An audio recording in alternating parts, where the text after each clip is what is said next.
Hey, does the idea of looking at marketing data seem a little overwhelming? Maybe even make you cringe? Well, it doesn't have to.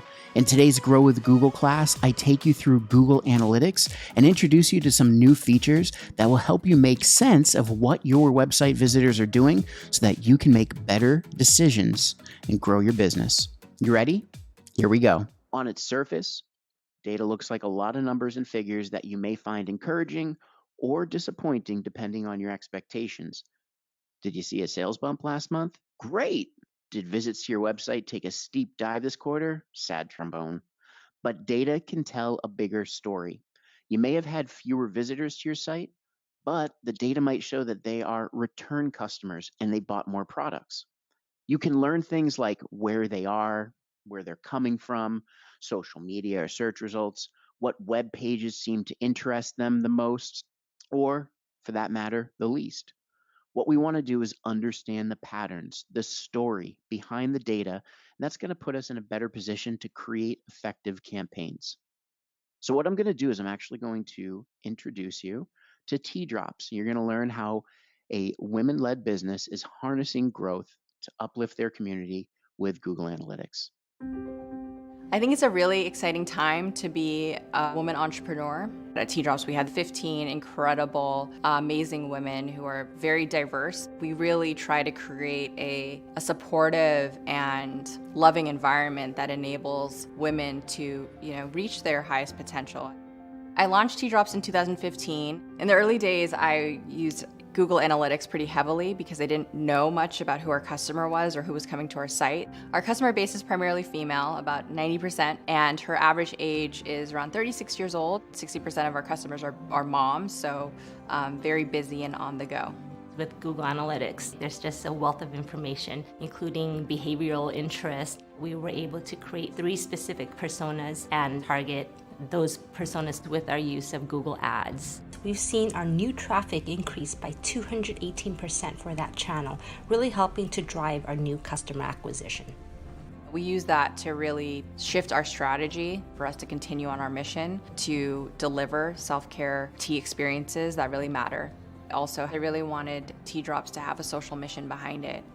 We're really proud to have a female-forward supply chain. And so by deciding to source fair trade, we are really leveling up the playing field. And so I think that ultimately is my drive, is that I have this opportunity. I never thought that I could actually build a company where I can now employ people and build this whole supply chain. And so to see that impact, to see it continue to grow and to build this extended community around it is something that's truly a dream.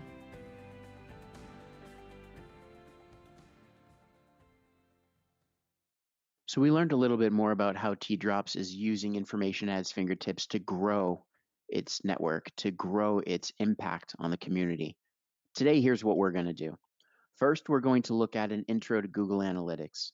We'll start with an overview of the most current version of analytics. Then we're going to go over your account, including features, reports, and the Google Analytics search box.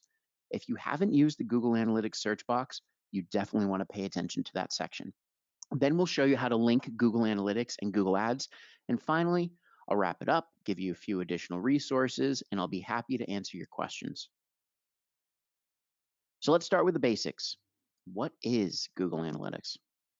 Well, let's take a look at a hypothetical entrepreneurial team. Meet Eva and Ricky. Eva and Ricky started out by selling boutique fashion at craft fairs and local events. And over time, they built a loyal customer base. The customer base loved their designs and always came back for more. Now, when Eva and Ricky had to stop selling face to face in 2020, they pivoted their business and started an online store. Some of you may have done the same thing. Previously, Eva and Ricky had been making most of the big decisions for their business based on gut instincts, feedback from their customers, maybe. But they realized that selling online gave them an opportunity to grow beyond their loyal but relatively small customer pool.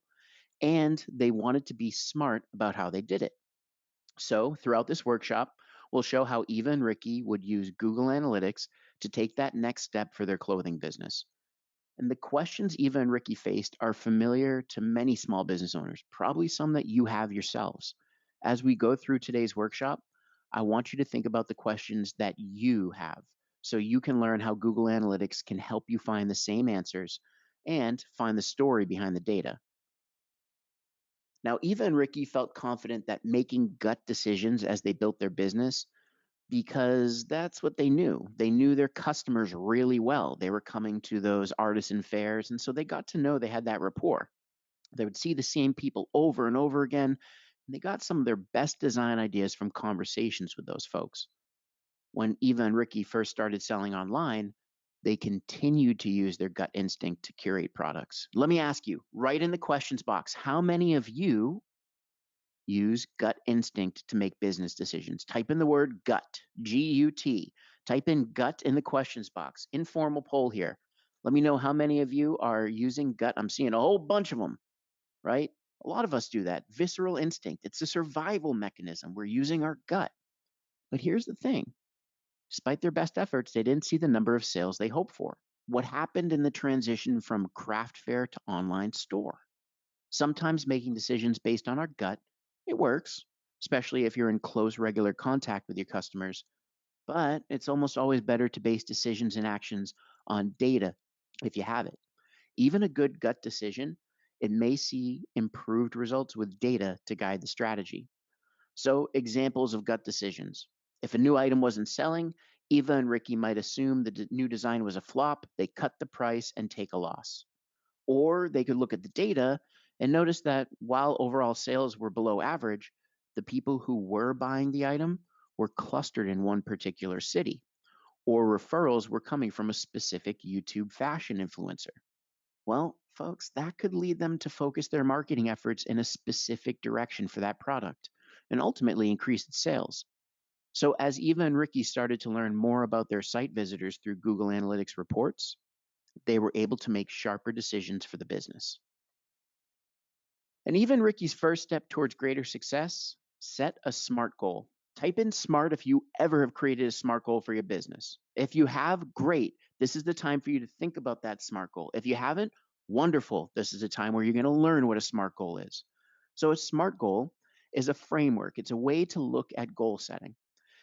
Now, it follows 5 tenets. Specific, S. Instead of make more sales calls, try make 10 sales calls this week. Instead of increase website visits, which I see all the time, try increase website visits by 10% this quarter. So we're being specific here. Measurable. In order to see if you're accomplishing your goals, there has to be a way to track and measure it.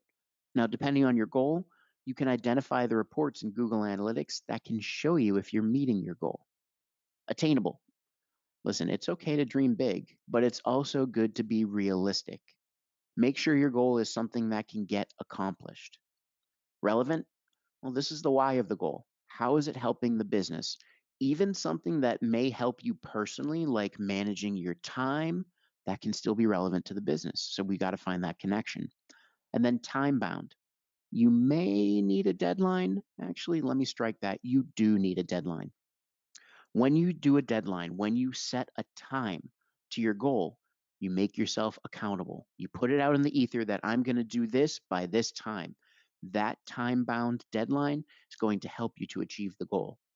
And so by setting SMART goals, Eva and Ricky have a clear idea of what they expect to happen and when, so they can avoid getting sidetracked. Now, they live in a small town. In order to grow their business, they need to find customers in other cities and states. And after doing some market research, they actually decided to try building their customer base in 3 large metropolitan areas. Have any of you ever looked at regions or territories and thought, my product or service may sell in this town, and this town? We've had one client for a very long time, and what they do is they call them gem towns. These are our gem towns. These are the towns where we know our buyers are. We know they're going to buy our pergolas and gazebos, fences, and lattice, and all these other garden enclosures and structures. So what they did is they started with a little bit of market research. Now, after checking Google Analytics reports, Eva and Ricky learned that their website didn't get many visitors from those areas. But that information helped them develop a SMART goal. They wanted to increase website visitors in those 3 metropolitan areas by 10% in the next quarter. Then they developed marketing campaigns that focused on those cities. Now, throughout the quarter, they regularly reviewed Google Analytics reports, and then they were able to learn more about the visitors from those cities and use the information to fine tune their marketing strategy. How'd they do? Well, we'll come back to Eva and Ricky in a little bit so that we can learn. But now it's your turn. Before we get into the details of Google Analytics, which is why you're here today, I want you to take a moment to think about your own business goals. You gave me an hour, so I'm giving you a couple minutes. Increased sales is a common goal. When I ask the question, hey, what's a SMART goal? I want to make more sales. But you may want to break that down into specific steps along the customer journey. You might need to generate leads. You might want to increase phone calls to the business, maybe schedule more appointments. Maybe you got to get more people in the door, drive foot traffic to a store, or increase downloads of a guide, a checklist, an ebook. There's more. These are all things you can track in Google Analytics, and you can create SMART goals around those intermediate steps that lead to increased sales. So we're basically piecing it together. So think about the steps in the customer journey. Consider how you frame your goals and tools you will need to monitor progress. If you already have a website, is there a way to track progress? Can you know whether or not potential customers are taking those little steps leading towards the sale? And for those of you who haven't yet created a website, think about the path someone might take before they buy your product or service. You want to be sure that your website makes it easy to complete these steps.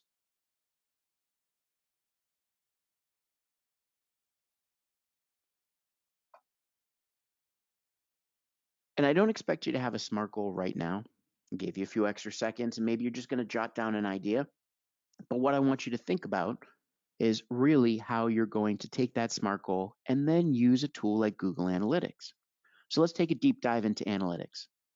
This no-cost tool is one of the most popular analytics options available.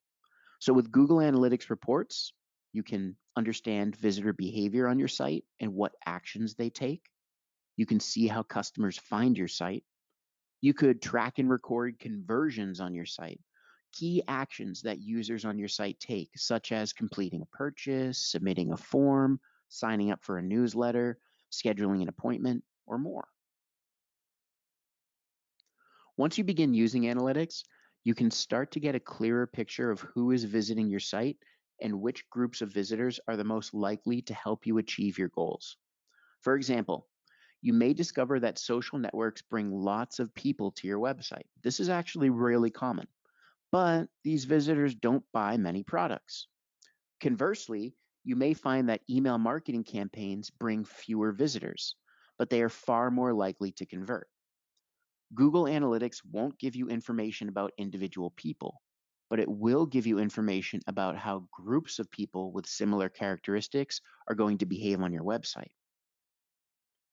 So, how exactly can you use Google Analytics? Well, let's start with the role of your website. Ideally, it leads the user from one page of useful content to the next until they finally take a key action. Google Analytics reports can show you when the process goes smoothly and where there are stumbling blocks. Have you ever been on a website where you're like, wow, this is like butter. This is so smooth. This is the easiest experience ever. And then the next day you open a website and you thought, oh my goodness, I got to get out of here. It gives you information about who's coming to your site, how they found it, and what they do once they get there. Now, you can use Google Analytics to understand what content your audience is most interested in. So we can evaluate how visitors move through our site. We can see which pages appeal to those visitors and then which pages aren't so effective. And that's going to allow us to figure out how we can make adjustments to the content when necessary. We could also evaluate which channels drive the most conversions. So here we can understand where your visitors are coming from: social media, email marketing, search results, YouTube. And then we can really make smarter advertising content and design decisions as a result. Before we get into the details of how to use Google Analytics, let's discuss versions. If you set up Google Analytics before October of 2020, it's most likely an older version of the software called Universal Analytics. Now, that product started to evolve in 2020, and now all new accounts, so if any of you create a brand new account today for Google Analytics, you'll automatically be using the latest version, which we call Google Analytics 4. Google Analytics 4, or GA4 for short, is going to replace Universal Analytics. So, if you use Universal Analytics now, it's time to make the switch because starting on July 1st of 2023, new data will flow into GA4 properties only. You'll be able to view older Universal Analytics reports for at least 6 months, but they're not going to update. Google Analytics 4, however, has several advantages. It's privacy focused and designed to adapt as the technology landscape continues to evolve. It's going to use machine learning to unearth insights about the customer journey across platforms and even devices. And the reporting can show website activity as well as app activity in the same user interface. Okay, so how can you tell which version you have? You need to look at the property ID. Universal Analytics property IDs start with the letters UA and end with numbers. For example, UA 1234567 1. Google Analytics properties, however, those IDs have only numbers 1234567 9. So to find your property ID, you would sign into Google Analytics, and in the top left corner, next to the Analytics logo, there's a little down arrow that you can click on, and that's going to open the property selector. The leftmost column lists your account, and the next column lists your properties. That property you currently have open is highlighted in gray. All you're going to do is look at the number below the property, and you'll be able to figure out the property type. But let's go over how to set up a new account and how to migrate an existing Universal Analytics property to Google Analytics. To start collecting basic data from your website or app, you first have to create a Google Analytics account. So you would go to g.co/analytics. And to create an account, click on Get Started Today. To sign into your existing Google Analytics account, click on Sign into Analytics. If you use a website builder platform, often called a content management system, just a builder, it may not be set up yet to accept the new property IDs. In this case, you can take other steps to set up GA4 for your site. Now, if you have the older version of Google Analytics set up already, you should add Google Analytics 4 to your account too. And you'll be able to access both sets of reports. You're not going to lose old data. The older version of Google Analytics will continue to collect data until July 2nd of next year. After that date, new data will only appear in Google Analytics 4, which is the new version. Many accounts have the option to use the Google Analytics 4 Setup Assistant, and here's how to do it. Sign into your Analytics account, click Admin on the left, and then you're going to click GA4 Setup Assistant. You see it right there at the top in the middle column. That's the first option. All you do is follow the prompts, and the wizard will set up Google Analytics 4 for you. It can take up to 30 minutes for data to begin appearing in your new Google Analytics 4 property. If you cannot use Setup Assistant, there are detailed instructions, and you see the link at the bottom left of the screen, support.google.com/analytics.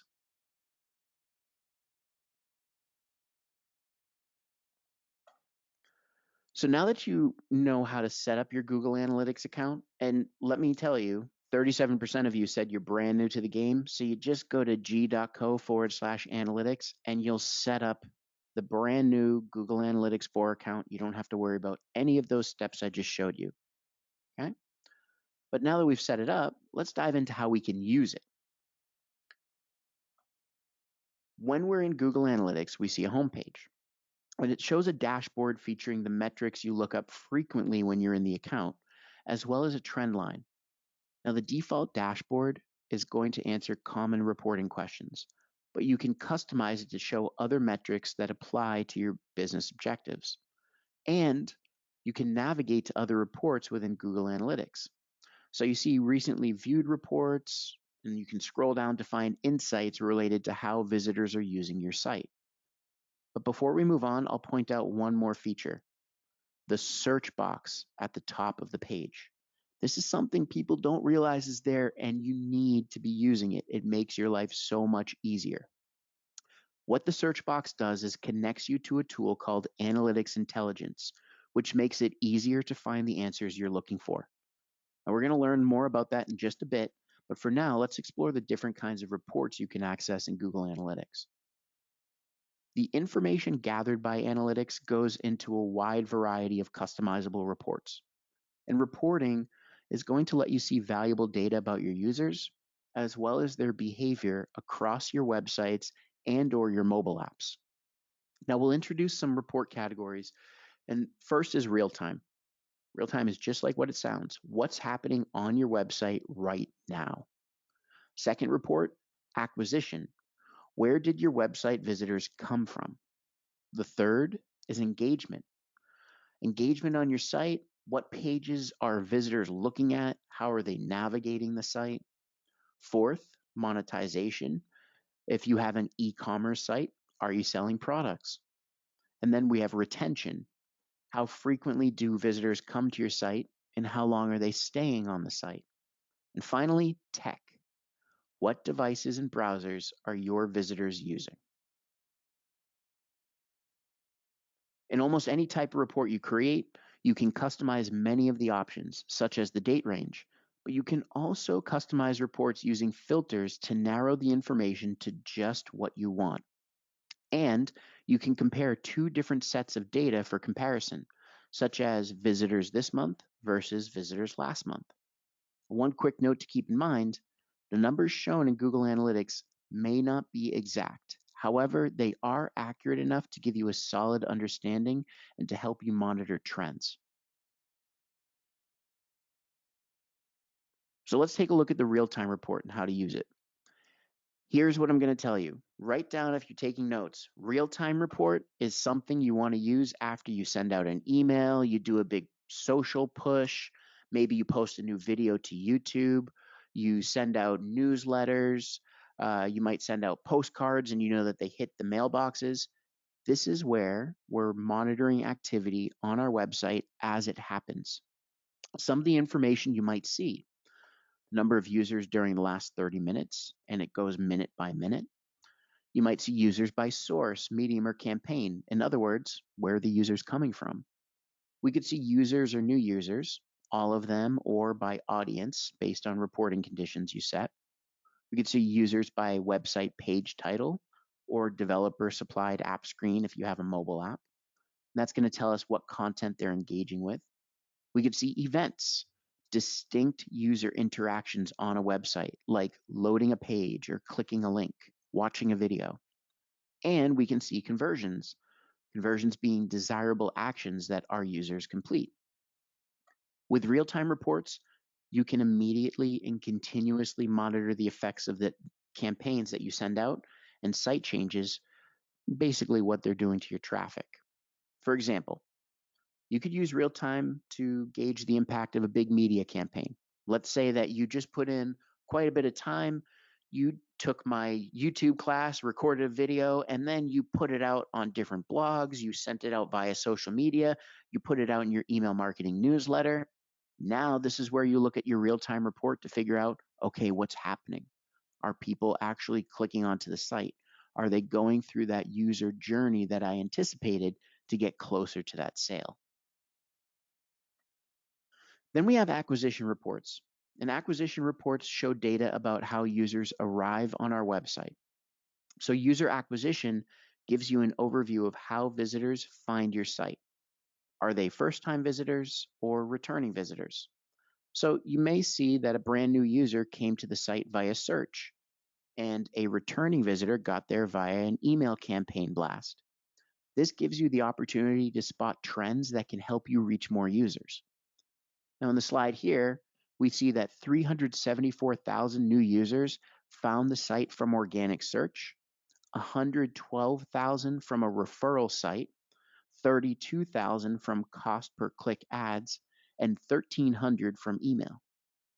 Traffic acquisition is going to actually show us where users were online right before they arrived on the site.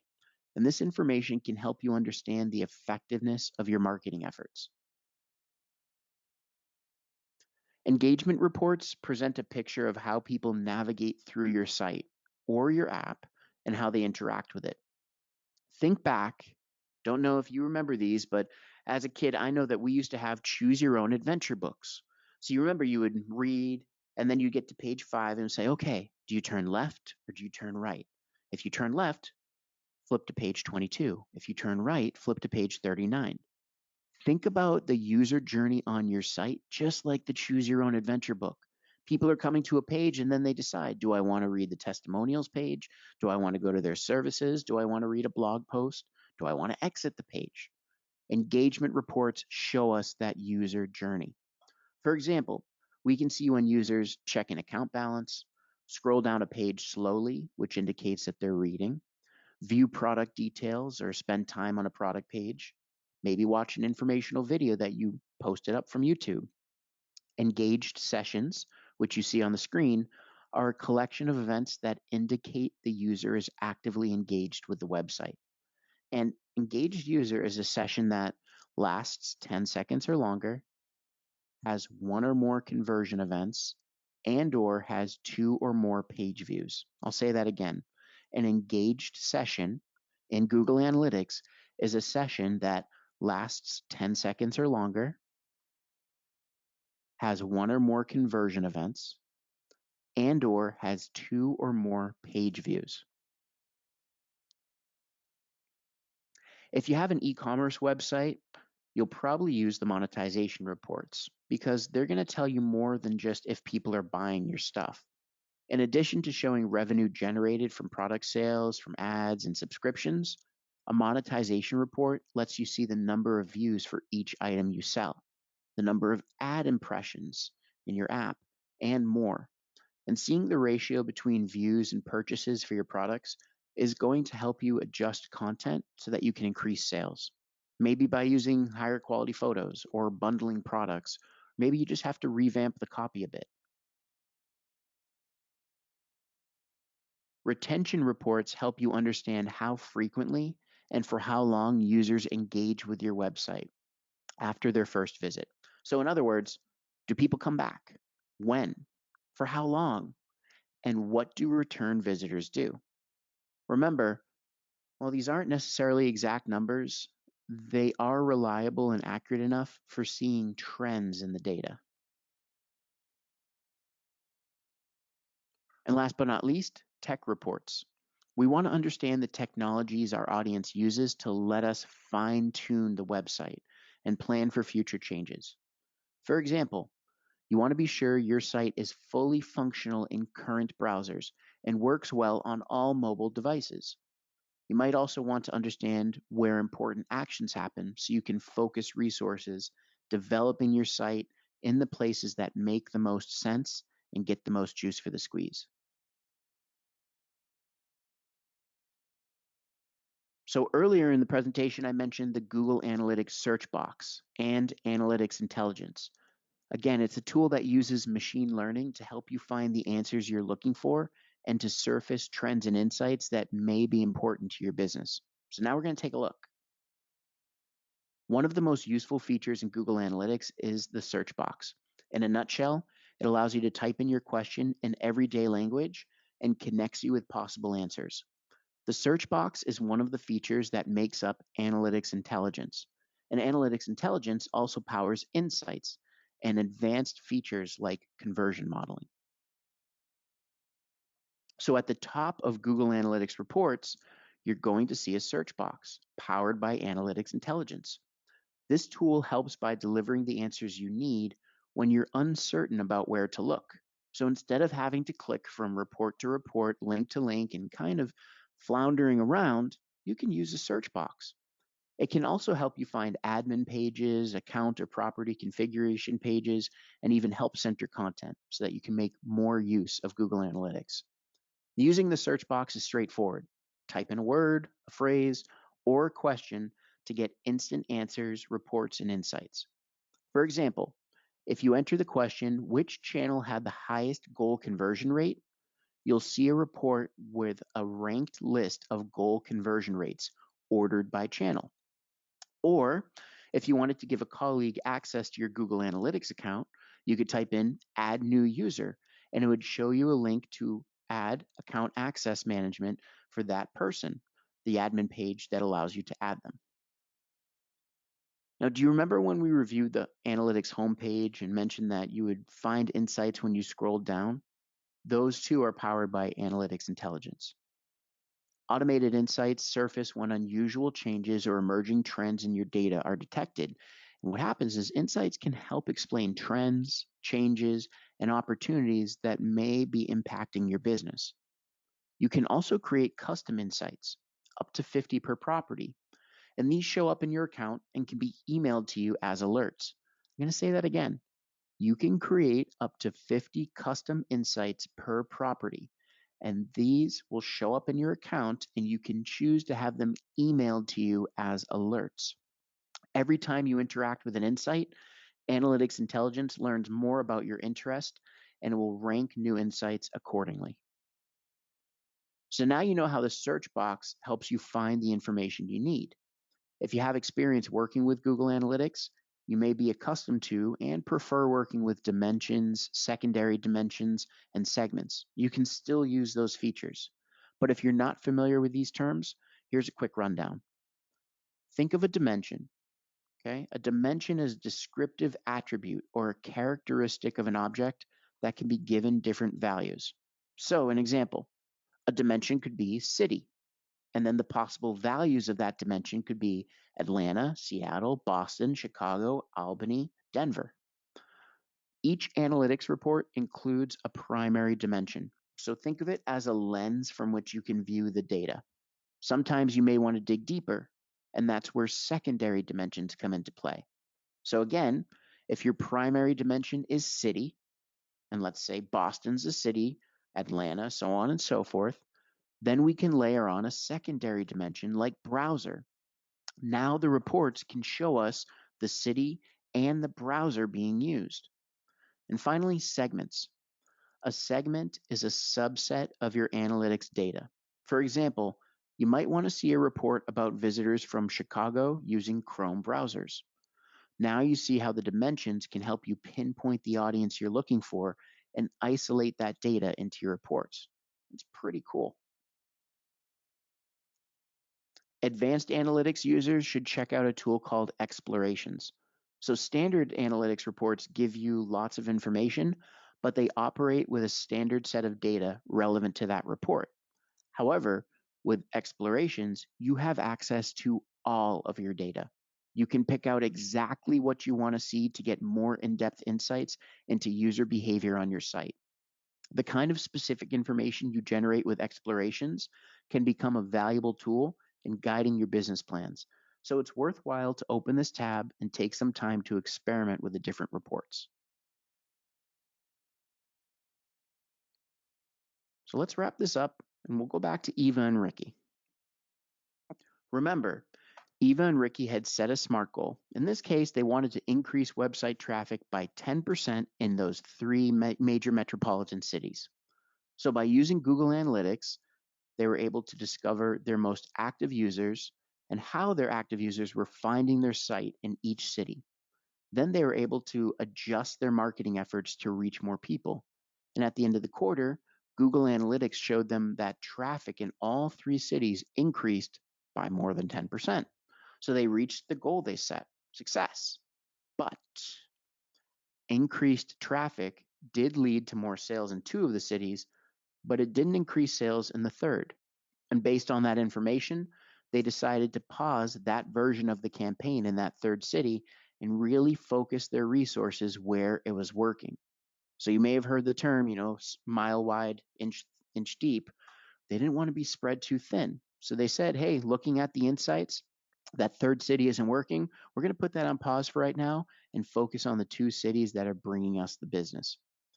Of course, it doesn't mean that the third city isn't going to be a good market, but the analytics reports show that their campaign needs adjustments. So once they do that, analytics can show reports focused on that area and that campaign, secondary dimension, so Eva and Ricky can track and measure the results. And let's cover one last Google Analytics benefit. It connects and communicates with other tools, such as Google Ads. This allows other tools benefit from the Google Analytics data if you choose to share it. So if you use Google Ads, you'll want to link it to Google Analytics. But why? You can learn what happens after users click your ad. This is going to help you understand visitor behavior, specifically paid ad visitor behavior. And this information can help you learn what's working and what might be improved so you can take steps to optimize your campaigns. So you can focus efforts on specific user groups based on their previous behavior. And you can define customer groups by their activity on your website. So, for instance, you can identify the audience who has put 3 or more items in their shopping cart, only to abandon it. By offering this group a temporary promotion, you may be able to convince them to follow through on the transaction instead of leaving the site. And you can better understand your paid traffic and if certain keywords do or do not convert. By linking Google Ads with your Google Analytics, you'll learn if clicks on your ads translate to more conversions on your site, plus all the other information Google Analytics can help you learn about that visit. To link Google Ads to Analytics, you must first have a Google Ads account and a Google Analytics account. Once your accounts are set up, you can head over to the admin section of Analytics, and from there, click the product you want to connect under the property column. Now, the process may vary slightly, but you'll be prompted to link your ads account to your analytics account, and it can take up to 24 hours for the data to appear. As a pro tip, registering all your Google products under the same Google account, meaning same email address, is going to make linking accounts much easier. Like I told you, we covered a lot of information today. So let's talk about what you should do next. Before we do, this was a brand new presentation based off your insights and your feedback. So take a second, either open up a new browser window, go to g.co/grow/feedback, or pull out your phone or smart device and you can use the camera app to scan that QR code. Give us some feedback. Take a brief survey with our partner CN Plus, and your insights help us to build better workshops, better tools to support you. So I'll leave this up for just a second.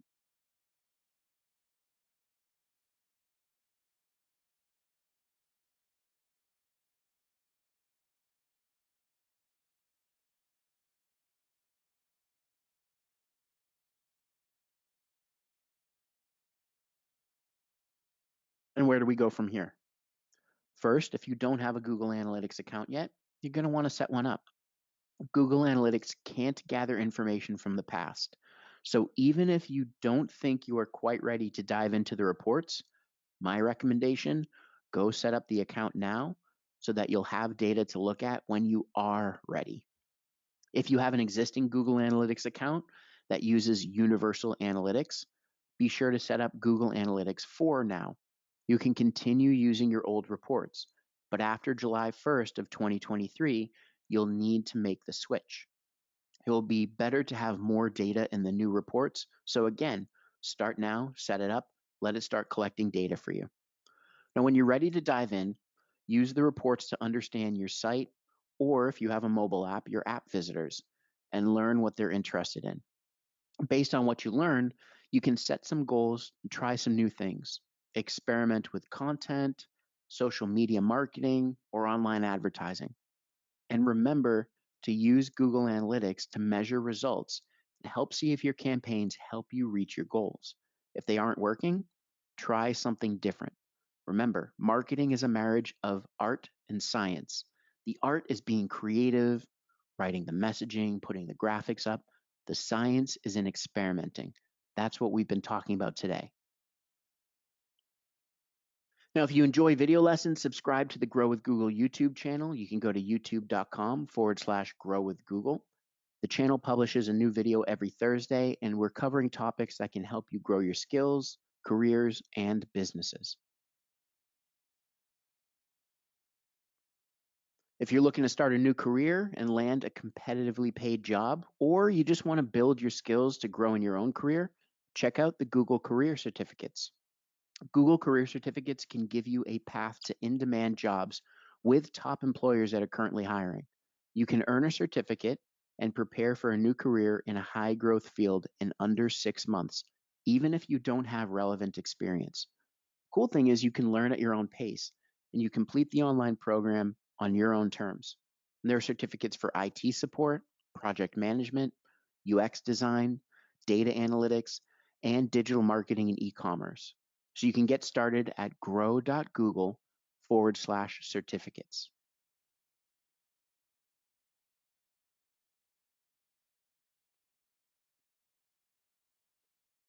Now, Grow with Google is an initiative to help people prepare for work, find jobs, and grow their business. And if not for Grow with Google, we wouldn't be here and I wouldn't get to do what I love. So I'm hoping that today you got some value out of our time together. If you're a current Google Analytics user, maybe I taught you one more thing. If you're brand new to the fold, maybe, just maybe, I gave you something to get started with.